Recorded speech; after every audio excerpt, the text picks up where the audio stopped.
ketika tingkat kehadiran itu 100% di sebuah TPS, apakah mungkin ini menjadi sebuah kecurigaan bagi Bawaslu atau seperti apa nih? Harus di.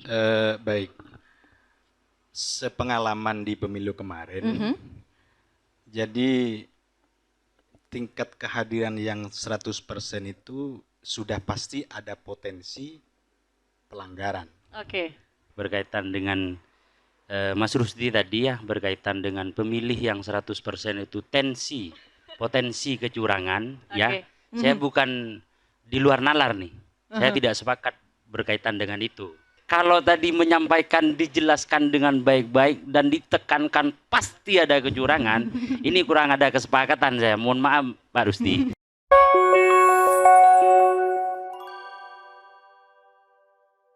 Assalamualaikum warahmatullahi wabarakatuh. Selamat malam Sobat PWI. Anda kembali menyaksikan PWI Talk on Stage bersama saya Wildan. Baik, Sobat PWI, Pilkada merupakan salah satu ajang untuk menentukan masa depan sebuah daerah. Namun siapa sangka dalam gemerlapnya pesta demokrasi ini selalu ada bayang-bayang kecurangan yang menghantui masyarakat, terutama juga di Kabupaten Sumeneb. Termasuk dalam hal ini adalah politik uang, ketidaknetralan para penyelenggara, hingga penyalahgunaan kekuasaan. Untuk itu malam ini telah kita hadirkan ada dari perwakilan KPU Sumeneb, yakni Komisioner KPU Sumeneb. Selamat malam Bapak Abdul Aziz. Selamat malam Mbak host. Siapa namanya Mbak? Wildan. Siap Mbak Wildan. Kita akan belum kenalan Sehat nih. Bapak? Sehat, alhamdulillah hari ini sehat total. Semuanya. Alhamdulillah. Luar dalam. Oke, dan narasumber selanjutnya yakni Komisioner dari Bawaslu Kabupaten Sumeneb. Selamat malam Bapak Muhammad Rusdi Zain. Selamat malam. Oke, selamat malam. Assalamualaikum warahmatullahi wabarakatuh. Sobat pendengar PWI. Selamat malam. Sehat? Persatuan Wartawan Indonesia. Iya betul. Sehat Pak Rusdi. Alhamdulillah sehat. Akhir-akhir ini kedua orang yang di samping saya sedang sibuk-sibuknya ya untuk persiapan Pilkada Sumeneb tahun 2024. Lumayan sibuk. Untuk Mas Aziz juga? Ya, hari ini kalau Bawaslu lumayan sibuk, ya KPU alhamdulillah sibuk-sibuknya hari ini. Oke.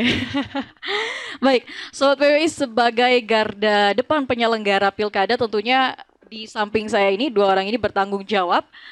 Dalam artian KPU dan Bawaslu bertanggung jawab untuk memastikan bahwa suara rakyat ini tidak tercederai atas kecurangan ataupun penyalahgunaan kekuasaan.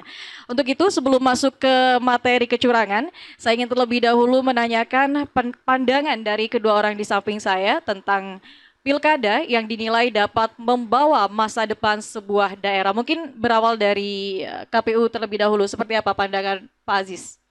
Terima kasih waktunya Mbak. Yang pertama, karena ini sudah hampir kurang lebih kurang dari 2 bulan, hampir mendekat di tanggal 27 November ini, saya harap ketika kita mau menuju suatu kepemimpinan yang cemerlang, pesan saya dari KPU, khususnya masyarakat, jangan pernah golput. Ini yang terpenting. Ini yang terpenting, jangan pernah golput, karena hak pilih itu sangat menentukan. Satu orang ini sangat menentukan jalan rodanya kepemimpinan 5 tahun ke depan. Ini bukan cuma 1 tahun 2 tahun Mbak. Ini 5 tahun ke depan. Mungkin begitu. Jadi untuk pertama pembuka untuk semua pemilih yang sudah dinyatakan sebagai daftar pemilih tetap. Ini saya harap jangan pernah membuang suaranya. Artinya jangan golput, itu aja. Oke, kita sudah dapat imbauan ya di awal acara ini. Terima kasih Pak Aziz. Untuk selanjutnya dari Bawaslu, bagaimana Pak Rusdi menilai apakah Pilkada ini benar-benar bisa menentukan masa depan dari sebuah daerah atau seperti apa? Baik, terima kasih Mbak Wilda. Jadi begini, berbicara berkaitan dengan Pilkada, ini berbicara masa depan masyarakat Sumeneb, baik di kepulauan maupun di daratan. Maka dari itu ini sering kita dengar ketika berbicara Pilkada, maka ini adalah momentum politik. Jadi orang yang paling buta atau orang yang paling bodoh itu adalah orang yang buta politik katanya. Karena apa? Karena dia tidak bisa membawa masa depannya ketika buta politik. Maka dari itu masyarakat Sumeneb saya rasa sudah pintar berpolitik. Maka dari itu agar tidak buta politik, ya kan, maka tentukan pada 27 November nanti pilihannya yang benar-benar dari hati. Seperti itu. Karena apa?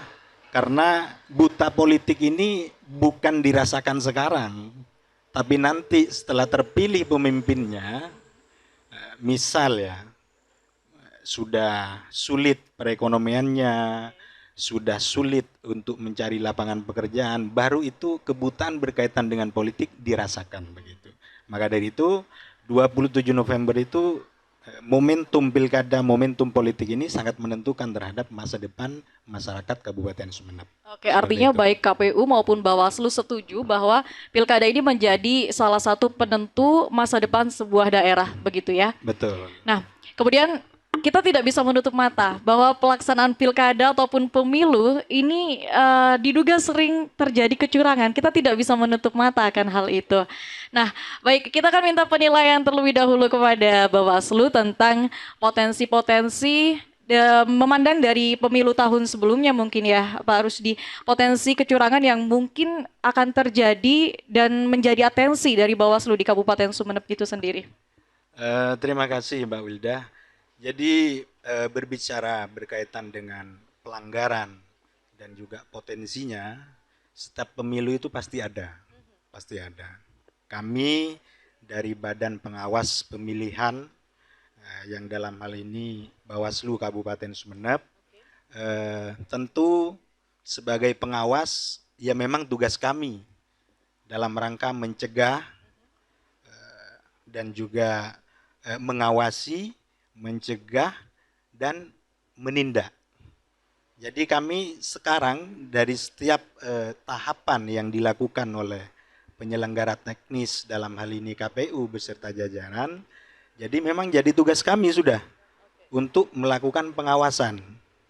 Nah, setelah melakukan pengawasan, ketika ditemukan adanya atau potensi pelanggaran, maka tugas kami adalah melakukan pencegahan. Oke, baik, nanti akan kita detailkan ya bentuk pengawasannya secara nyata nih seperti apa gitu ya. Siap. Oke, kita mungkin bergeser ke Pak Aziz terlebih dahulu.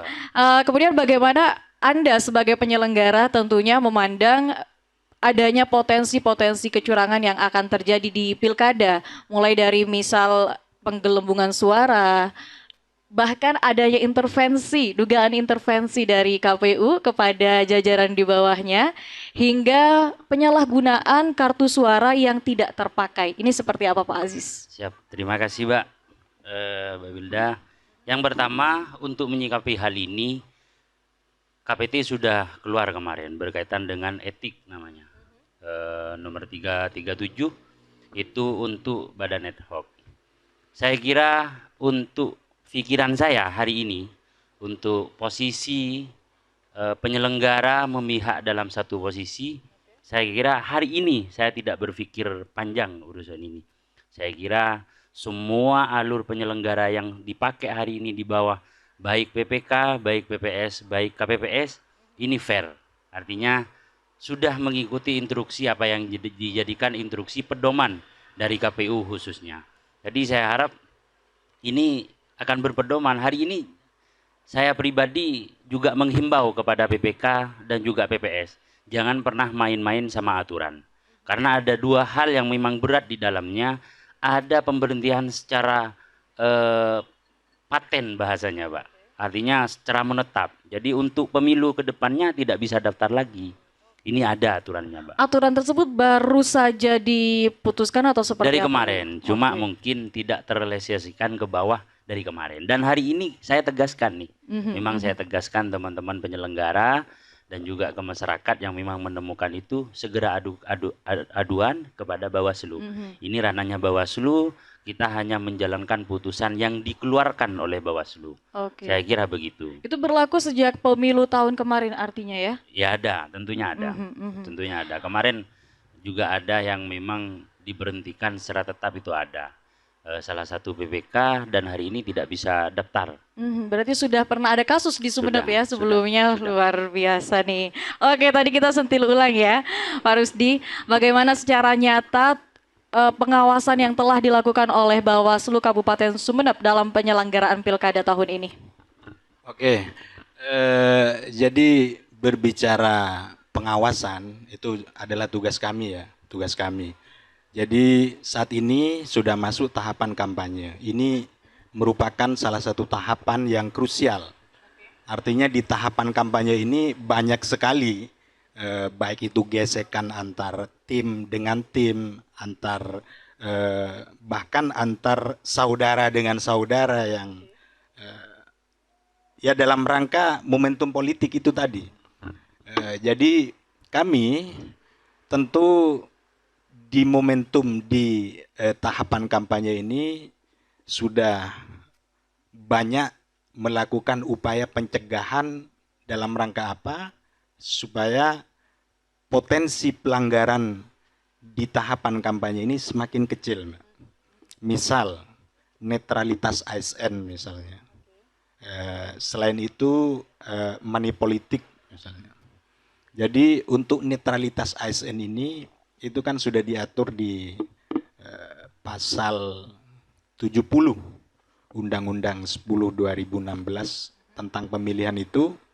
Jadi di situ disebutkan ASN, kepala desa atau sebutan lain dari kepala desa itu memang tidak boleh melakukan atau membuat keputusan atau tindakan yang menguntungkan salah satu paslon. Bunyinya seperti itu. Jadi itu yang menjadi fokus, salah satu fokus pengawasan kita. Baik itu secara secara darat maupun di media sosialnya. Jadi kami juga melakukan patroli di media sosial. Akan tetapi untuk yang di media sosial memang kami fokusnya terhadap akun yang sudah didaftarkan ke KPU milik masing-masing tim paslon itu tadi.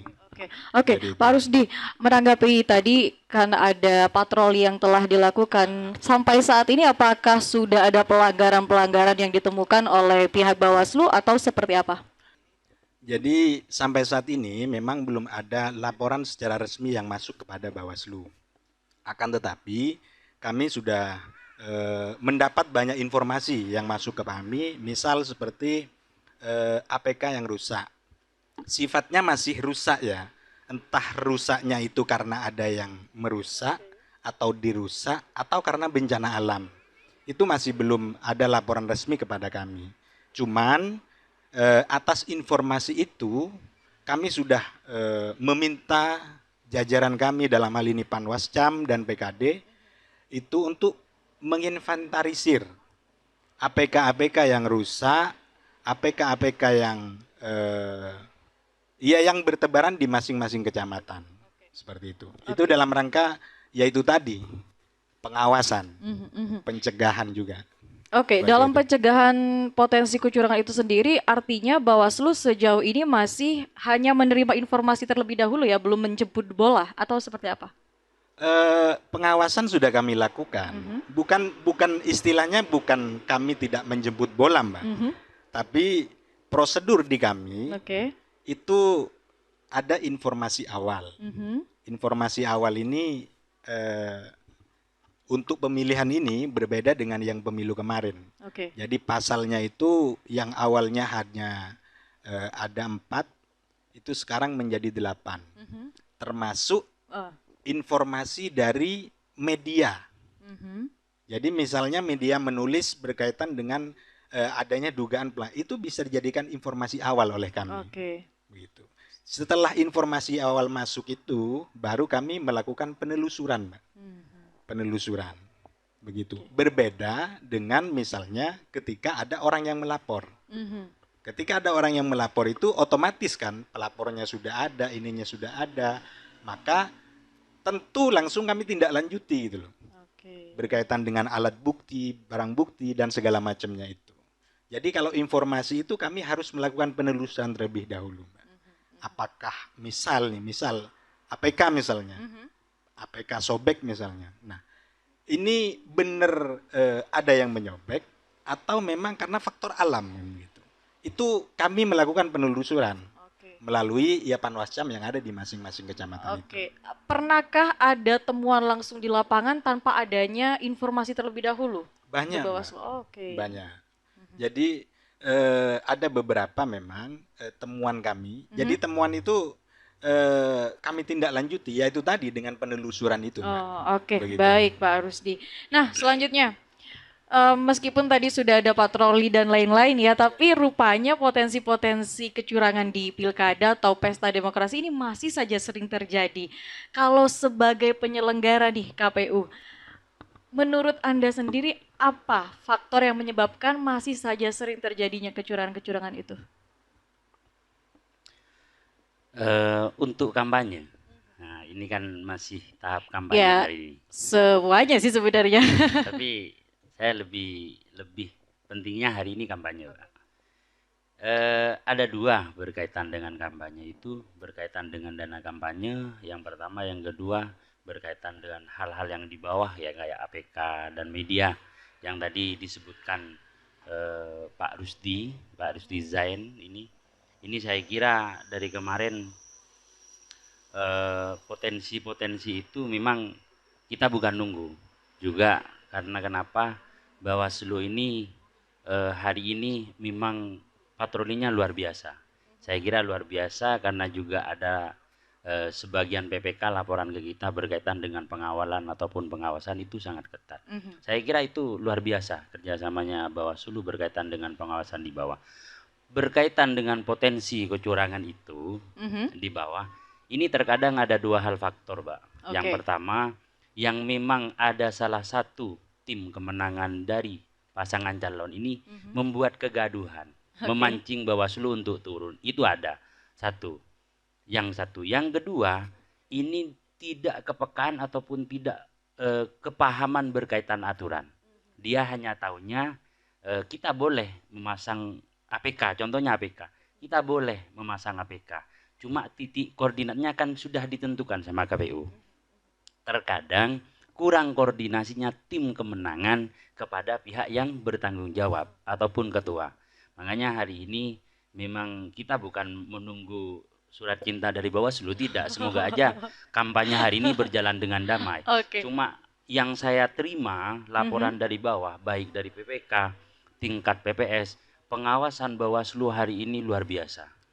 Saya memang ajukan jempol berkaitan pengawasan di bawah itu sangat luar biasa. Sampai kemarin pernah ketemu sama komisioner Bapak Adrori ini.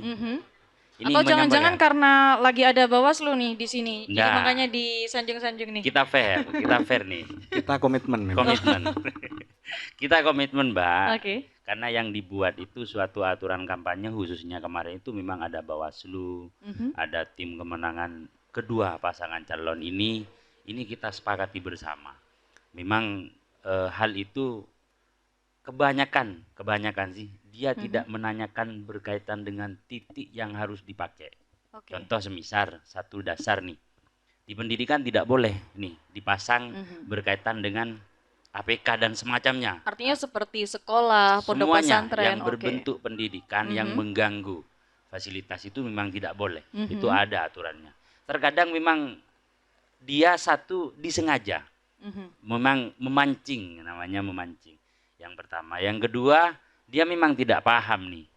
Ini aturannya saya tidak baca ataupun tidaknya semacamnya. Itu dua faktor yang saya temui banyak di bawah. Mungkin begitu. Kalau menurut Mas Aziz sendiri, apa tujuan dari tim sukses pasangan calon memancing Bawaslu untuk turun ke bawah? Seperti itu. Yang dilakukan begini, Mbak. Yang dilakukan ini contoh tim pasangan calon A. Yang melakukan itu bukan tim pasangan si A, tapi si B. Bukan memancing Bawaslu, tapi si B. Begini, contohnya ya, yang melakukan tim B, tim kemenangan si B. Tapi atas nama si A. Biar apa? Biar Bawaslu seakan-akan si A yang keliru. Ini yang kebanyakan yang terjadi. Contoh kemarin, Ini saya tidak berbicara di Sumeneb. Aha, Keliru oke. saya kalau berbicara di Sumeneb. Takut Oke. keliru. Mhm. Semoga terjawab juga ya bagi Sobat PWI Talk, faktor-faktor yang membuat sampai saat ini pun potensi-potensi kecurangan masih sering terjadi di pesta demokrasi. Selanjutnya, untuk Bawaslu, tadi saya sempat menyebut bahwa salah satu potensi kecurangan adalah penyalahgunaan surat suara yang sebenarnya tidak digunakan. Artinya si pencoblos atau pemilik hak suara itu tidak hadir saat itu. Kemudian yang ingin saya tanyakan adalah ketika tingkat kehadiran itu 100% di sebuah TPS, apakah mungkin ini menjadi sebuah kecurigaan bagi Bawaslu atau seperti apa nih? Harus di. Baik, sepengalaman di pemilu kemarin, jadi tingkat kehadiran yang 100% itu sudah pasti ada potensi pelanggaran. Oke. Sudah pasti ada potensi pelanggaran. Pasti ada potensi ya Mbak. Sudah pasti ya Iya, berarti. pasti Oke. ada potensi ya.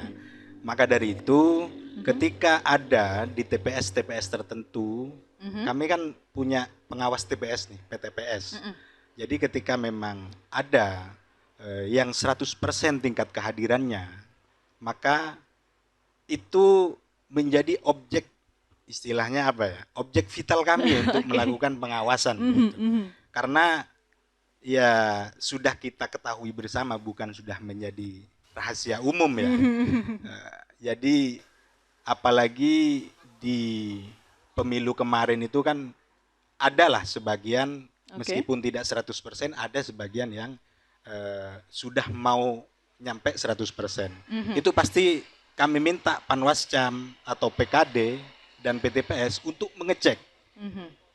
Jadi kami itu kan pengawas TPS itu Mbak, mengambil dokumen itu setelah selesai ya rekap-rekap administrasi dan dokumen yang ada di TPS. Oke. Itu kami cocokkan.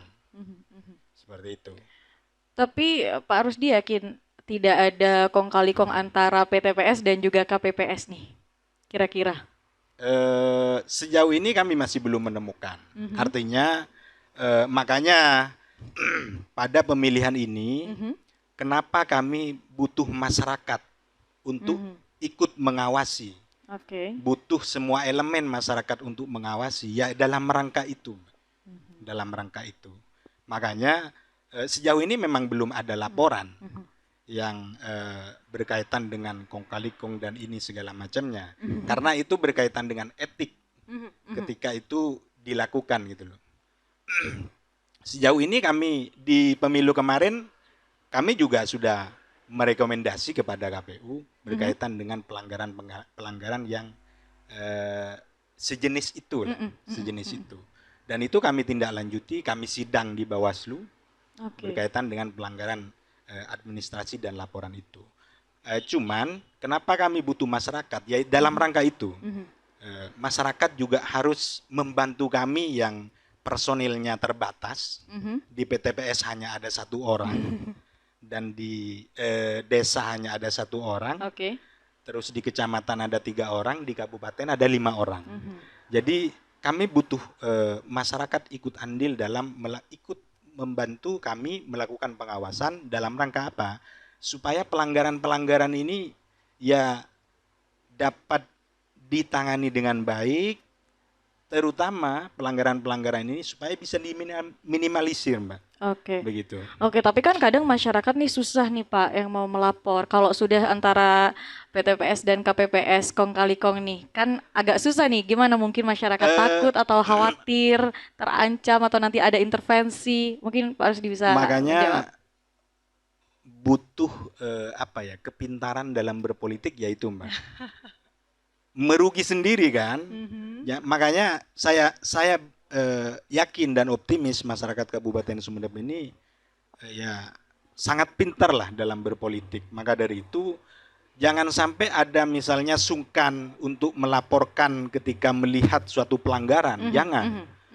Jadi ketika melihat suatu pelanggaran, maka silahkan laporkan baik itu ke PKD, pengawas di desa setempat, atau langsung ke kantor kecamatan. Saya pastikan pasti ditindaklanjuti. Meskipun Saya itu pastikan anggota itu. Bawaslu sendiri ya? Iya. Oke. Dan kami di Bawaslu, di 5 komisioner itu sudah berkomitmen. siapapun di jajaran kita Mhm.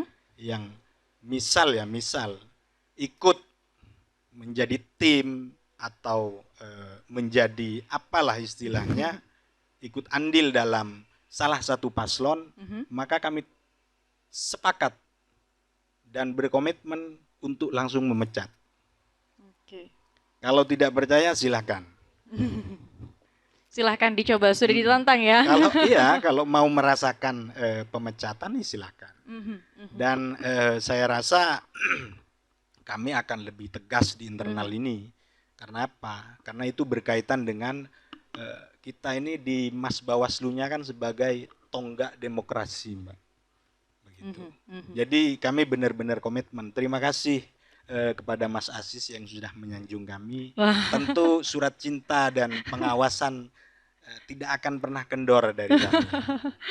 Di gaspol ya berarti. Betul. Ya. Oke, nah selanjutnya Mas Aziz, kalau tadi secara tegas ya dari pihak Bawaslu meminta masyarakat yang mengetahui kecurangan-kecurangan tersebut untuk segera melapor, saya ingin bertanya karena kan kita tahu ya potensi kecurangan itu sangat riskan terjadi di TPS tentunya. Nantinya ketika kecurangan tersebut terbukti dilakukan oleh KPPS ataupun PPS, ini siapa yang akan bertanggung jawab? Karena kan seperti kita tahu ada proses seleksi ya. Apakah proses seleksi itu sudah menjamin mereka bisa profesional atau seperti apa nih? Siap, terima kasih Mbak. Sebelum saya jawab pertanyaan Mbak Widya tadi berkaitan dengan Mas Rusdi tadi ya, berkaitan dengan pemilih yang 100% itu potensi kecurangan ya. Saya bukan di luar nalar nih. Saya tidak sepakat berkaitan dengan itu. Kita alasan-alasan ketidaksepakatannya nih. Pertama, kita selaku KPU berusaha sekuat mungkin menurunkan sosialisasi, pengenalan kepada masyarakat, pentingnya hak pilih dan sebagainya. Saya harap 100% tanpa ada kecurangan apapun. Itu yang saya harapkan. Jadi kalau tadi menyampaikan dijelaskan dengan baik-baik dan ditekankan pasti ada kecurangan, ini kurang ada kesepakatan saya. Mohon maaf Pak Rusdi. Tapi kita dari KPU ini masih positif ataupun memaksimalkan keadaan itu. Jadi 100% DBT yang sudah ada, 100% pemilih hadir semuanya tanpa ada kecurangan dengan kerjasama itu baik bisa dengan ditanggapi Bawaslu. Nanti ya Pak Rusdi ya. Siap. Oke, untuk pertanyaan saya ini. Saya jawab pertanyaan tadi ya berkaitan dengan TPS ataupun KPPS yang melakukan kecurangan. Kita sudah melakukan koordinasi dan juga sering turun ke bawah berkaitan dengan teknis. Jadi turun saya divisi teknis, saya turun langsung menghimbau divisi teknis khususnya Pak Rusdi di Dapil 4. Pasongsongan dan Bunten, memang saya cek khusus itu kemarin Sirekap, saya turun langsung dan saya sampaikan memang kepada Ketua PPS dan Divisi Teknis, pahami aturan, pahami semua aturan yang ada di PKPU dan jelaskan kepada KPPS berkaitan dengan jalannya khususnya Sirekap. Terkadang PPS ini tidak mengikuti kegiatan karena mungkin sakit, karena apa. Dan dia tidak tahu cara memasukkan Sirekap. Ini yang saya kemarin himbau juga kepada divisi data komisioner Bapak Malik untuk betul-betul melakukan sosialisasi dengan baik. Ini kita lakukan bukan cuma dengan PPK, kita juga turun langsung dan alhamdulillah saya cek langsung mereka cara mengerjakan. Karena ini sudah tersistem semua, Mbak. Saya kira tensi untuk melakukan hal-hal kecurangan hari ini minim. Ya. Saya rasa minim dan saya akan fullkan untuk bimbingan ataupun bimtek ke teman-teman PPS ataupun KPPS secara langsung. Mau melihat langsung kinerjanya khususnya di Sirekap. Jadi saya tegaskan sekali lagi berkaitan dengan pernyataan pemilih pasti itu curang dari 100% saya harap tidak ada. Jadi bukan saya tidak terima karena KPU ini hari ini memaksimalkan mungkin kegiatan itu supaya masyarakat mendengar dan melihat langsung baik secara real untuk menjadi pemilih dan wajib itu mencoblos dan jangan golput. Ini luar biasa. Bahkan banner-banner monggo dilihat di bawah. Jangan golput, jangan golput. Ini usaha kita. Jadi nanti kalau 100% dan itu tidak ada kecurangan berarti Ini kerja keras kita dari KPU. Mohon dimaklumi Pak Bawaslu. Begitu Oke, mungkin kira-kira. baik. Tapi Pak Aziz, sayang sekali ya, satu pertanyaan saya masih belum terjawab nih. Apa, Mbak Apakah seleksi dari PPK, PPS hingga KPPS ini sudah berjalan secara profesional dan bisa menjamin mereka bisa bekerja dengan integritas yang tinggi? Sebelum Pak Aziz menjawab pertanyaan dari saya tadi, Iya, mungkin Pak. saya izinkan dulu Iya. Pak Rusdi untuk menjawab pernyataan dari Mas Aziz tadi. Silakan. Saya sudah nggak sabar ini.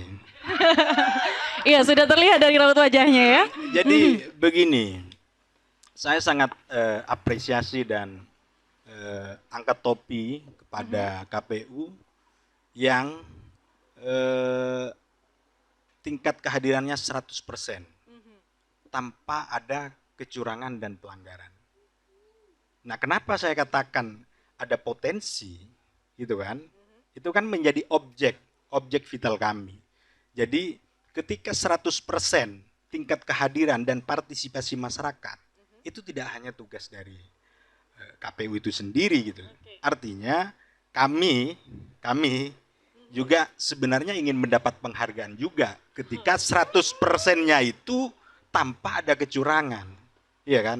Berarti pengawasan yang dilakukan oleh kami dan pencegahan yang dilakukan oleh kami juga berhasil gitu.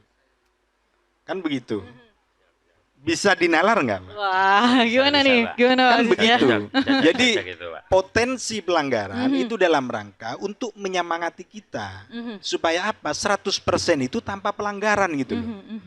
Kan begitu.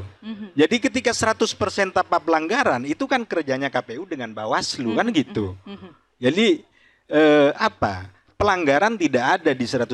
Berarti itu benar-benar sudah. Kan begitu.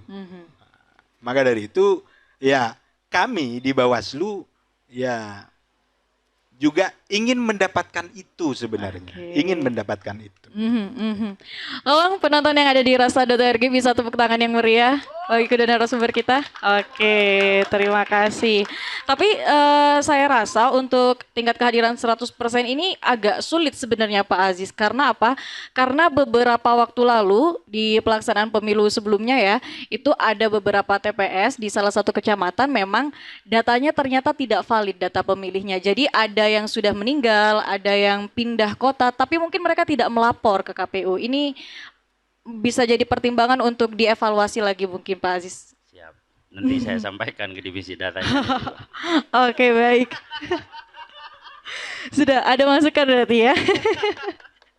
Baik, kalau tadi kita berbicara mungkin dari ASN dan juga kepala desa ataupun penyelenggara yang tidak memiliki kedekatan atau hubungan famili dengan paslon. Sekarang saya ingin tahu bagaimana cara Bawaslu menangani mereka, yakni para penyelenggara, ASN dan juga kepala desa yang punya hubungan dekat atau secara emosional baik keluarga dengan para pasangan calon ini seperti apa?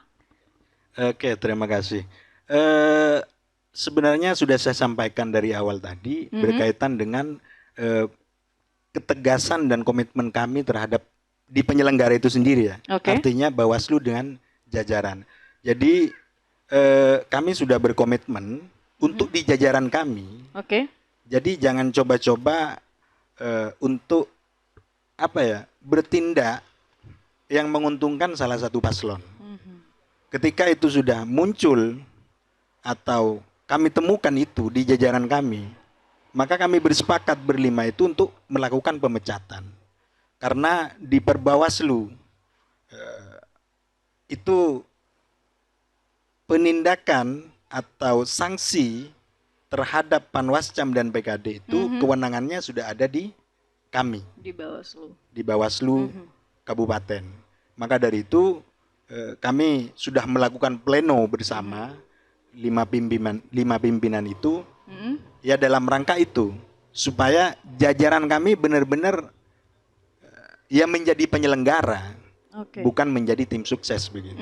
Tapi sejauh ini adakah dari anggota Bawaslu ataupun mungkin ke bawah ya hingga PTPS itu Bapak yang mungkin ada keterikatan secara keluarga dengan dua pasangan calon ini?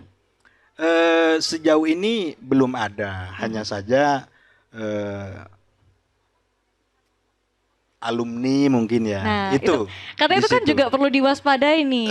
Kami sudah beberapa kali rakor, Pak. Mhm. Jadi kami sudah panggil Panwascam, panggil PKD. Kemarin Mhm. terakhir itu kami kumpulkan seluruh PKD yang ada di Kabupaten Sumeneb, seluruh Panwascam di Kabupaten Sumeneb Mhm. di Uniba. Kami Oke. rakor bersama. Jadi dalam rangka apa? Dalam rangka itu, Mbak. Mhm. Jadi Sumeneb ini kan kabupaten ya.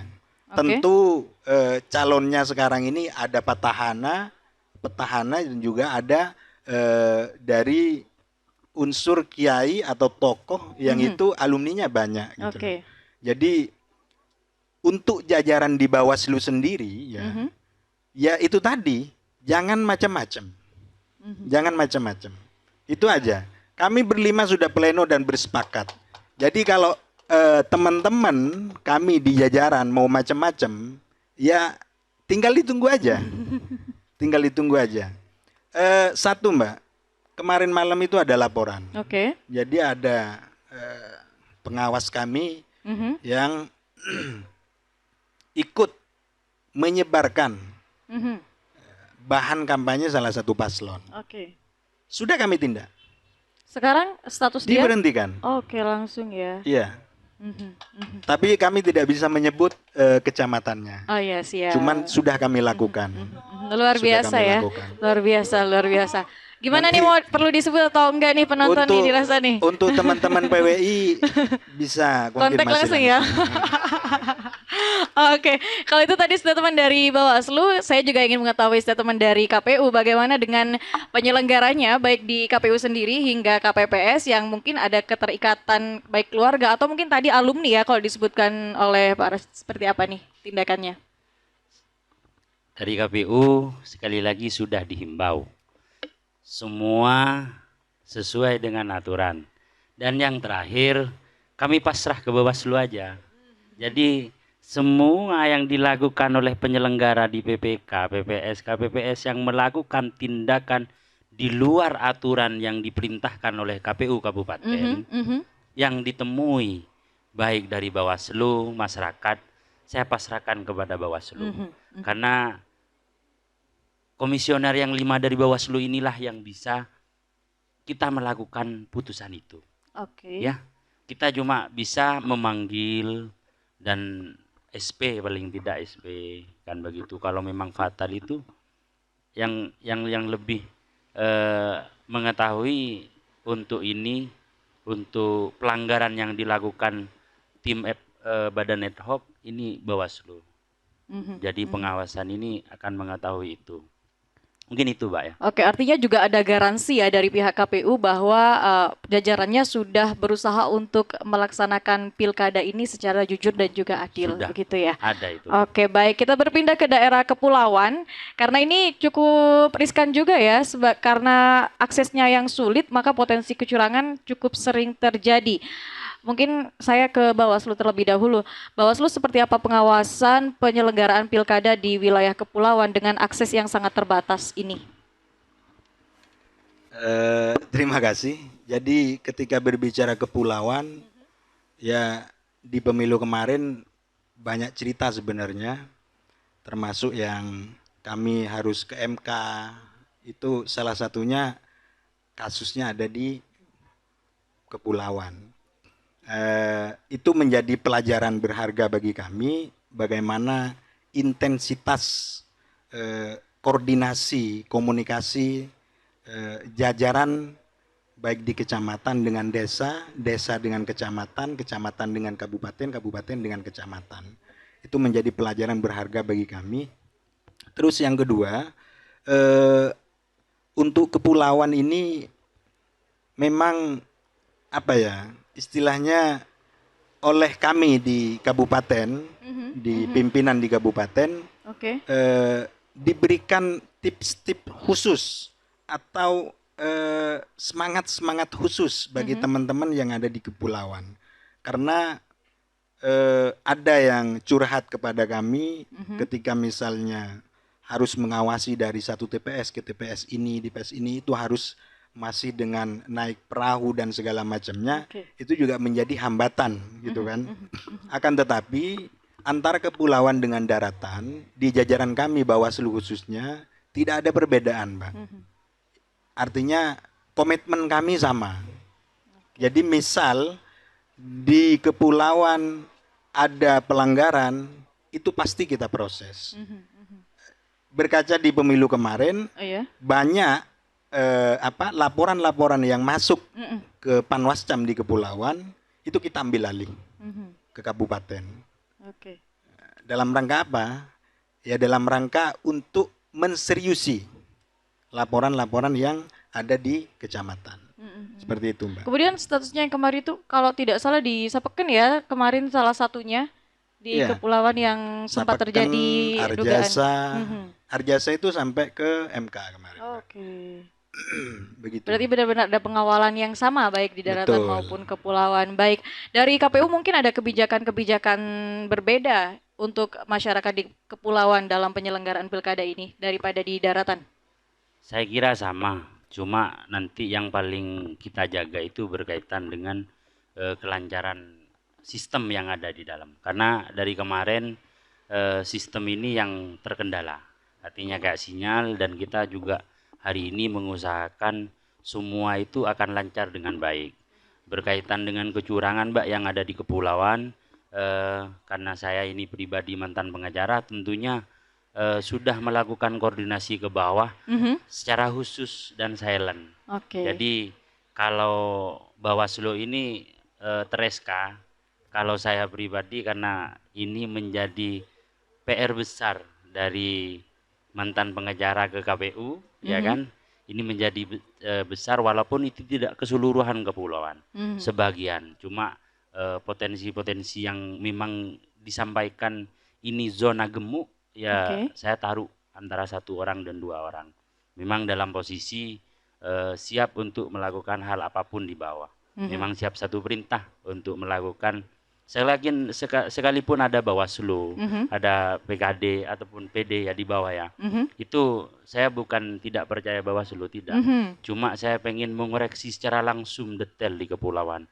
Karena pas hari H saya kira badan ini tidak bisa terpecah belah menjadi 1000, tidak. Jadi bukan Aling Dharma yang dulu yang memecah badan.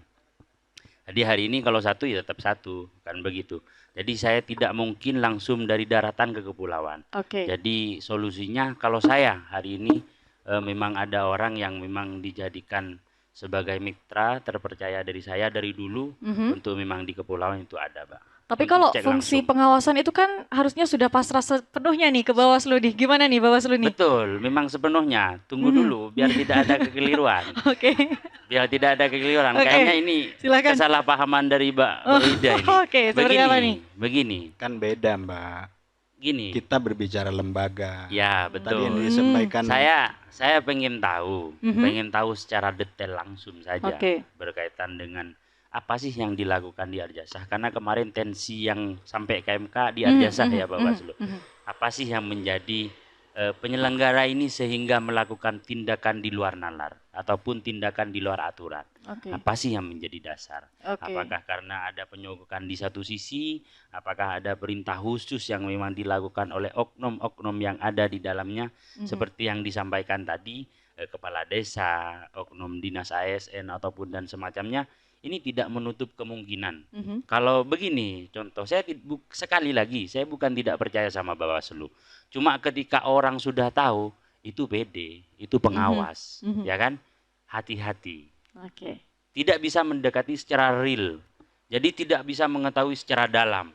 Jadi contoh semisal begini, dia pengawas. Nah, kalau sudah mendekati, masa kita berbicara umum?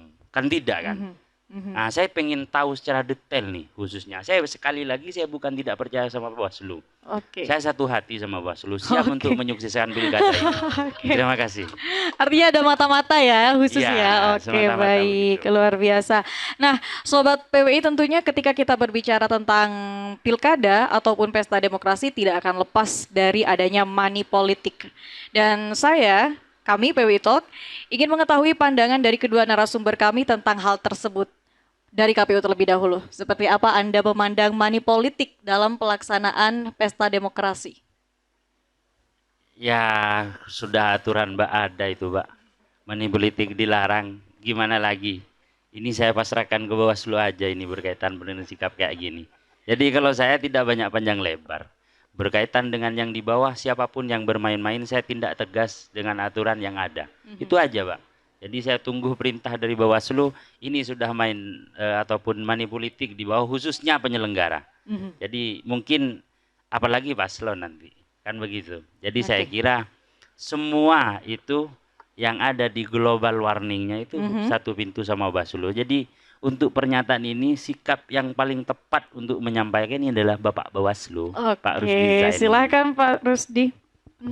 Oke, lagi-lagi kita harus rakora ya. Makanya 100% itu saya numpang tadi, Pak. Bahasanya begitu. Karena ketika sukses pemilihan atau pemilu ini KPU yang muncul. Diapresiasi ya. Oke, berkaitan dengan money politik. Ini kan kalau dalam Islam itu kan ar-rosi wal murtasi finnar kan gitu. Entahlah di aturan ini kan juga saya rasa demikian gitu loh. Cuman tidak di neraka, tapi mungkin di penjara. Money politik ini saya sempat berdiskusi, Mbak, ketika ada di seminar ada narasumber di Hari Kesaktian Pancasila kemarin itu. Saya sempat menanyakan, kenapa sih setiap pemilu itu yang jadi perbincangan adalah money politik dan money politik. Saya sempat usul, kenapa money politik ini tidak dilegalkan saja? Dilegalkan saja begitu kan. Ini bahan diskusi, Mbak ya. Kenapa tidak dilegalkan saja sehingga pemerintah dalam hal ini membiayai masing-masing pemilih yang datang ke TPS. Misal nih, diukur dengan harga 20 misalnya. Sehingga ya tidak lagi dibicarakan gitu loh berkaitan dengan money politik ini. Tidak lagi menjadi perbincangan yang harus bagaimana kayak gitu. Namun jawaban narasumber itu sangat memukul sebenarnya, Mbak. Seperti apa jawabannya? Ketika money politik ini dilegalkan, ya kan? Ini kan berkaitan dengan hak suara kita. Maka bagian mana lagi yang tidak dikomoditikan? Gitu loh. Kayak gitu. Bahkan jawabannya. suara saja dikomoditikan gitu ya, iya, maksudnya. Kayak gitu. Jadi maka dari itu money politik ini ya janganlah, Mbak. Jangan. Dan Jangan itu, apa nih? Iya. Jangan yang gimana nih? Karena pidana, Mbak. Pidana. Jadi nggak boleh money politik itu. Dan saya pastikan ketika memang nanti masyarakat menemukan adanya money politik, karena sulit sebenarnya membuktikan money politik ini, Mbak. Iya, KPU pun juga ketika disuruh cari buktinya, ya kita kesulitan. Makanya di kami itu pelapor juga sekarang itu harus membawa bukti. Baik itu misalnya video atau foto, sehingga jelas apa yang dilaporkan dan apa yang harus kami lakukan gitu loh. Begitu, Mbak. Oke, baik, itu tadi obrolan kita terkait potensi-potensi kecurangan ya, dan selanjutnya kita akan berbicara mengenai cara main dan juga batasan-batasan kampanye di media sosial. Mungkin KPU terlebih dahulu ya, karena KPU sebagai penentu aturan, dan nantinya dari sisi pengawasan kita berbicara dengan Bawaslu. Silahkan, Mas Abdul Aziz. Terima kasih. Ini berkaitan dengan kampanye juga kan di media. Yang pertama ya harus mendaftarkan akun ke KPU. Jadi tolong diawasi juga berkaitan yang tidak terdaftar di KPU. Ini tidak boleh melakukan kampanye di media. Itu pertama. Yang kedua, yang memang yang harus dimuat berkaitan dengan visi misi. Dengan ketentuan-tentuan ada visi misi, tidak menunjukkan ataupun memposting hal-hal yang memang itu contoh menghina salah satu paslon dan mengucilkan dan semacam, artinya berkaitan dengan kejelekan-kejelekan yang ada di pihak lawan ini tidak boleh diposting di media. Mungkin begitu Pak. Oke, artinya tadi seperti akun-akun buzzer gitu itu tidak diperbolehkan berarti? Ya, kita kan makanya harus terdaftar di KPU biar kita juga tahu ini akun resmi atau bukan dari paslon. Ini yang kita jaga karena memang dari kemarin kita himbau untuk mendaftarkan akun bagian paslon dari tim penanggung jawabnya kepada KPU biar kita juga tahu bahwa ini media asli ataupun media yang memang dibuat untuk nyerang ataupun hoak, kan begitu Pak. Mungkin ada batasan akunnya, maksudnya jumlah akunnya nih Pak Abdul Aziz untuk per paslon. Kalau jumlah akun mungkin saya lihat tidak ada batasan. Saya lihat kemarin tidak ada batasan sih untuk jumlah akun. Cuma untuk menaktifkan itu di 3 hari untuk kampanye dan dinonaktifkan sebelum masa tenang itu sekitar 3 hari juga Pak. Mungkin begitu. Oke, baik, sudah terjawab ya Sobat PWI. Selanjutnya dari segi pengawasan silakan Bawaslu. Oke. Berkaitan dengan kampanye ya. Jadi ada beberapa aturan dalam kampanye yang dilarang berdasarkan Undang-Undang 10 2016. Juga tim dan calon ini pedomannya ke PKPU 13 ya. 1363. PKPU 1363. Jadi di situ sudah jelas apa yang dilarang oleh tim, apa yang tidak harus dilakukan oleh tim dan apa yang harus dilakukan oleh tim. Jadi kami juga dalam mengawasi patokannya yaitu Mbak. Jadi istilah kami kemarin itu mandor itu ya harus tahu itu gitu loh. Karena kan kalau pengawasan di media sosial sepertinya cukup sulit ya Bapak. Ya, memang sekarang itu banyak akun-akun anonim. Akun-akun anonim. Jadi itu juga kami pantau sebenarnya. Kami pantau, akan tetapi yang menjadi objek fokus kami yaitu adalah akun yang terdaftar di KPU itu tadi. Akun-akun yang terdaftar itu tadi. Itu yang menjadi fokus kami. Namun kami juga melakukan pemantauan terhadap ya akun-akun anonim yang mengikuti lah Mbak. Istilahnya begitu. Nah, nanti misal ada laporan dari ini ya pasti kita proses. Tentu kami dalam memproses pelanggaran yang ada di pemilihan ini tidak sendiri Mbak. Karena kami ada sentra Gakumdu. Sentra Gakumdu ini ada kepolisian dan juga ada kejaksaan. Jadi misalnya nanti itu setelah kami kaji, setelah kami telusuri pelanggaran yang dilakukan berkaitan dengan pidana, maka kami teruskan kepada kepolisian. Ketika itu berkaitan dengan administrasi atau etik, maka ya kami teruskan kepada dinas terkait. Misal dari jajaran KPU misalnya, ya kita teruskan ke KPU ya sendiri. rekomendasi itu begitu. Oke, luar biasa. Baik, hingga saat ini masyarakat masih tentunya menaruh kecurigaan dan juga kekhawatiran besar ya bagi penyelenggara pilkada atau pesta demokrasi, baik itu KPU maupun Bawaslu. Kemudian bagaimana cara Anda meyakinkan kepada masyarakat, yakni kembali meyakinkan bahwa suara mereka atau hak pilih mereka tidak akan tercederai. Silahkan dari KPU. Dari KPU apa Bawaslu ini? KPU. Ya, terima kasih. Yang pertama untuk tetap untuk meyakini ya Pak, sebagai pemilih ini jangan pernah mengikuti hal-hal yang hoak. Jadi intinya ketika sudah yakin dengan visi misi salah satu paslon ini, sudah yakini aja. Jangan terlalu mengikuti hal-hal di luar pikiran.